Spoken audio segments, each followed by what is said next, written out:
নমস্কার। জুলাই মাসের রাশিফল নিয়ে আজকের এই অনুষ্ঠান। প্রথমেই দেখে নিই গোচর বা সঞ্চার অবস্থায় কোন কোন গ্রহের কি অবস্থান থাকছে এই জুলাই মাসে।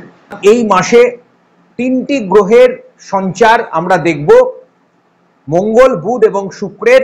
এছাড়াও রবির সঞ্চার কিন্তু হচ্ছে। মেষ রাশির ঘর পরিত্যাগ করে 12ই জুলাই মঙ্গল আসছে বৃষ রাশির ঘরে।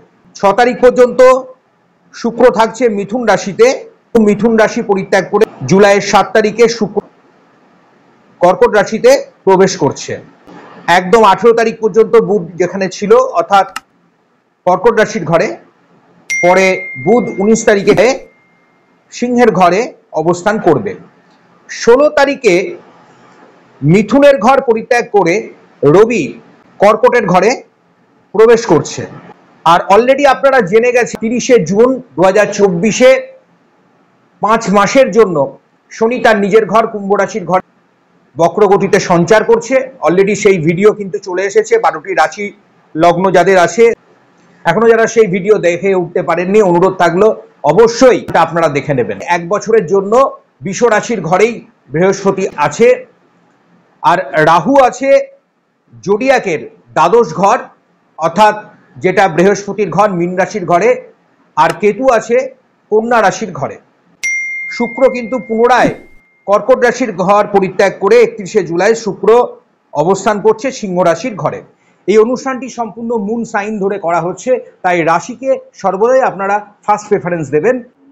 এবার চলে আসছি যাদের ধনু রাশি বা যাদের ধনু লগ্ন। চলুন জুলাই মাসের রাশিফল তাদের কি বলছে আমরা জেনে নিই। ধনু রাশি হচ্ছে অগ্নিতত্ত্বের দ্বৈত সত্তার রাশি এবং এর অধিপতি যে গ্রহটি হলো সেটি হলো দেবগুরু বৃহস্পতি।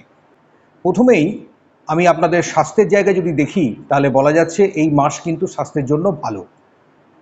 দুটো ব্যাপারে একটু লক্ষ্য রাখবেন, বয়স্ক মানুষদের দিকে এবং যারা একদম ছোট বাচ্চা আছে। কাফ অ্যান্ড কোল্ডের প্রবলেম বাচ্চাদের ক্ষেত্রে, বয়সে একটু এজেড আছেন তাদের কিছু হার্টের সমস্যা এবং উচ্চ রক্তচাপের সমস্যা আসার সম্ভাবনা আছে। এতদিন ধরে যদি কোনো কারণে স্বাস্থ্যের জায়গায় বিভিন্ন ধরনের ক্রনিক ডিজিজে ভুগছিলেন, কোনো অপারেশন ভাবছিলেন করব কি করব না, এবার সময়টা ভালো। অবশ্যই মঙ্গল বৃহস্পতির সঙ্গে যুক্ত হচ্ছে, দ্বাদশপতি এবং পঞ্চমপতি ষষ্ঠ ঘর আপনার খুব স্ট্রং হচ্ছে। সেখান থেকে রোগ শোক ব্যাধি নিরাময়ের রাস্তা, বিভিন্ন ধরনের যে সমস্যাগুলো চলছিল সেগুলো থেকে আপনি বেরিয়ে আসার রাস্তা অবশ্যই পাবেন। এবার চলে আসছি এডুকেশনের জায়গাটা কেমন থাকবে। দেখুন, যারা বিদ্যার্থী এবং শিক্ষার্থী আছেন তাদের জন্য অবশ্যই সময় ভালো। প্রতিযোগিতামূলক পরীক্ষা যারা দেবেন সরকারি বেসরকারি, তাদের একটা সুযোগ অবশ্যই থাকছে।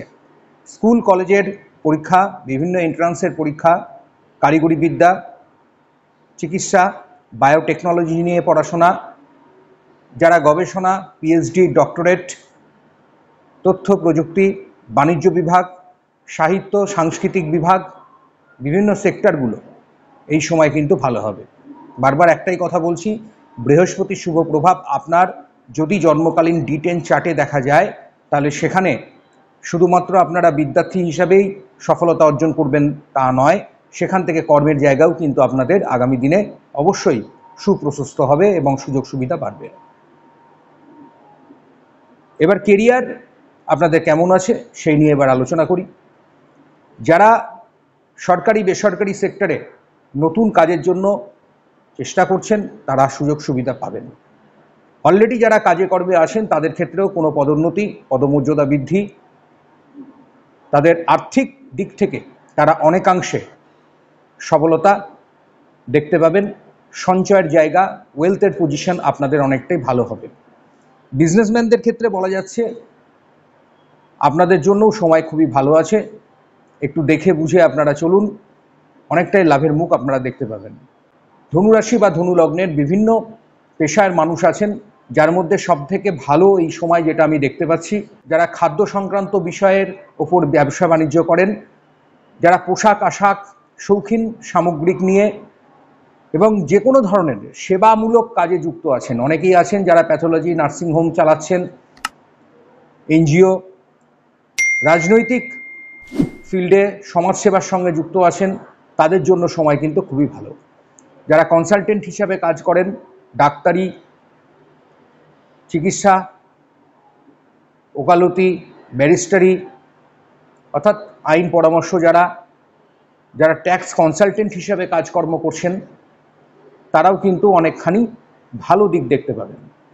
জ্যোতিষ চর্চার সঙ্গে যুক্ত আছেন, যারা গুরু বিদ্যা, শিক্ষকতা, গুরুগিরি করেন, তাদের জন্য সময় কিন্তু ভালো।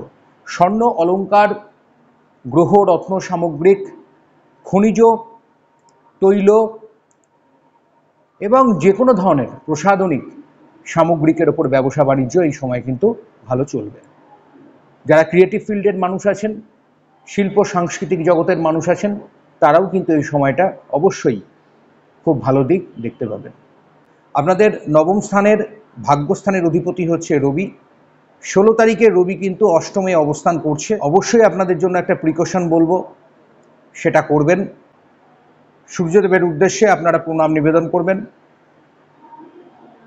এই সময়ে যেহেতু আপনাদের ভাগ্যাধিপতি অষ্টমে অবস্থান করবে, সেখানে হতে পারে হঠাৎ মাথা গরম হয়ে যাওয়া, শর্ট টেম্পারমেন্ট তৈরি হতে পারে এবং কিছু ক্ষেত্রে মন মানসিকতা উদাসীন হয়ে যাওয়া, পারিবারিক দিক থেকেও কিছু কিছু সমস্যা, যেমন হঠাৎ রেগে যাওয়া, সেখান থেকে কোনো তাড়াহুড়ো করে র্যাশ ডিসিশন নিয়ে নেওয়া, যেটা পরবর্তীকালে আপনাকে ভোগাতে পারে, আপনার সমস্যা সৃষ্টি করতে পারে, সেদিকে অবশ্যই সতর্ক থাকবেন। যাদের কার্ডিও সমস্যা আছে, আমি বারবার বললাম, বিশেষ করে যারা এই সমস্যায় ভুগছেন, তারাও কিন্তু এই সময় ধনুরাশির জাতক বা জাতিকা যারা আছেন, তারাও কিন্তু এই বিষয়ে নজর রাখবেন। দুশ্চিন্তা যতটা কমানো যাবে সেক্ষেত্রে আপনার ভালো হবে। ব্যবসায়িক উন্নতি, আর্থিক দিকের উন্নতি আপনার আছে, তবে কিছু ক্ষেত্রে ব্যয়টাও কিন্তু জুলাই মাসে থাকবে।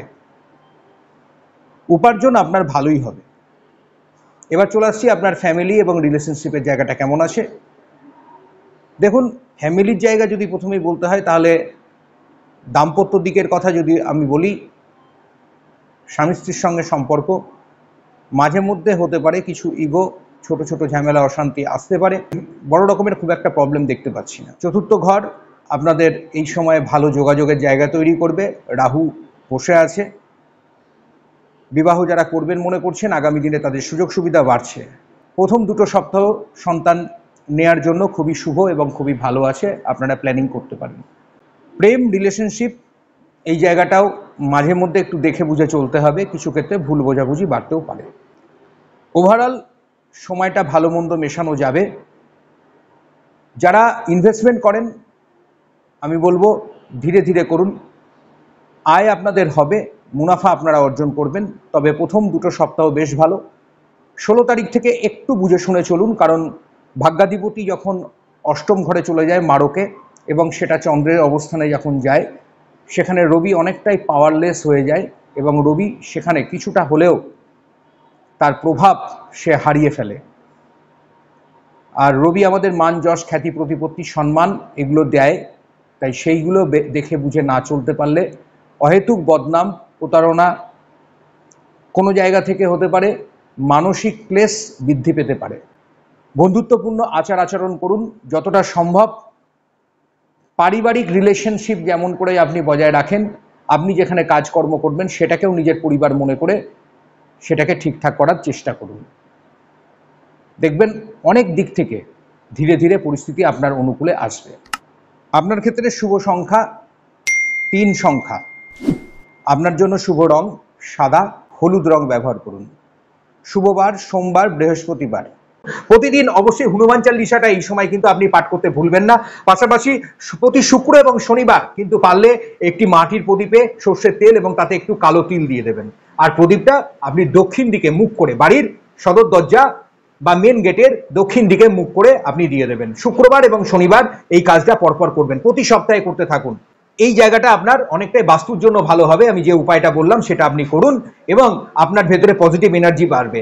যারা কোনো লেনদেন করছেন কিন্তু সেখানে বারবার টাকা আটকে যাচ্ছে, আপনি কোনো জায়গা থেকে ফিনান্সিয়াল জায়গা থেকে লসে আছেন, লসে রান করছেন, টাকা পয়সা আপনি পাচ্ছেন না, বকেয়া টাকা আপনার হাতে আসছে না, বা আপনি কোনো আপনি লোন করবেন সেটা আপনি পাচ্ছেন না, কোনো বাড়ি কেনা বেচা বা কোনো বাড়িতে ইনভেস্টমেন্ট করবেন, কোনো কিছু ল্যান্ড প্রপার্টি করবেন, সেখানে ঝামেলা অশান্তিতে আছেন, এগুলো সবটুকুই আমি বললাম। এই উপায় দুটো আপনি করুন। একটা হলো হনুমান চালিসাটা পাঠ করতে ভুলবেন না, আর শনিবারটা পারলে অবশ্যই আপনি সাত্বিকভাবে চলার চেষ্টা করুন।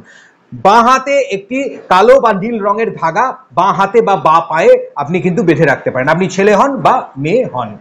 ঠিক আছে, এই উপায়গুলো আপনি করবেন, আর অবশ্যই প্রদীপটা কিন্তু জ্বালাতে ভুলবেন না। আর আরেকটাও কথা বলে রাখি, যারা আরেকটু বেশি, বিশেষ করে যারা সময় পাবেন, হ্যাঁ সবাই তো সময় একই রকম পান তা নয়, হ্যাঁ কারণ দিনটা শুরু হচ্ছে একদম আপনাকে কর্ম নিয়ে ব্যস্ত হতে হচ্ছে এবং রাতে ফিরে আপনি আবার সেই ঘুমাতে যাচ্ছেন, সারাদিনের একটা জার্নি আপনাকে সবসময় মাথার মধ্যে চলতে থাকে। কিন্তু যারা একটু সময় পাবেন, নবগ্রহ স্তোত্রমটা ডেসক্রিপশনে দিয়ে রাখছি, অন্তত আপনি সপ্তাহে একদিন করুন, দুদিন করুন, আপনি চেষ্টা করুন। যদি প্রতিদিন সম্ভব হয় আমি তো বলবো ভালো, নাহলে অন্তত সপ্তাহে একদিন করারও চেষ্টা করুন। নবগ্রহ স্তোত্রমটা হচ্ছে 9টা গ্রহের যে পুরোপুরি মন্ত্রটা থাকছে, রবি দিয়ে শুরু হচ্ছে, কেতু দিয়ে শেষ হচ্ছে, দেখুন ডেসক্রিপশনে আপনি পেয়ে যাবেন। একবারই মন্ত্রটা আপনি পাঠ করে বাড়ির বাইরে বেরাবেন। আর অবশ্যই আমি বলি শ্বেত চন্দন এই সময় স্পর্শ করুন, কারণ রাহু এবং কেতু যদি আপনার খুব বাড়াবাড়ি করছে না, তাহলে ড্রাগনস হেড এবং ড্রাগনস টেল বলা হয়ে থাকে। রাহু মাথা আর কেতু হচ্ছে তার ধরের অংশটা। এটাকে কিন্তু পৌরাণিক আমাদের নিয়ম বা বিধিতে আমরা সমুদ্র মন্থনে সেই কাহিনী পেয়েছি, যে যেখানে ওই বিষ কিভাবে অমৃত পরিণত হলো এবং দেবাদিদেব মহাদেবের কৃপা।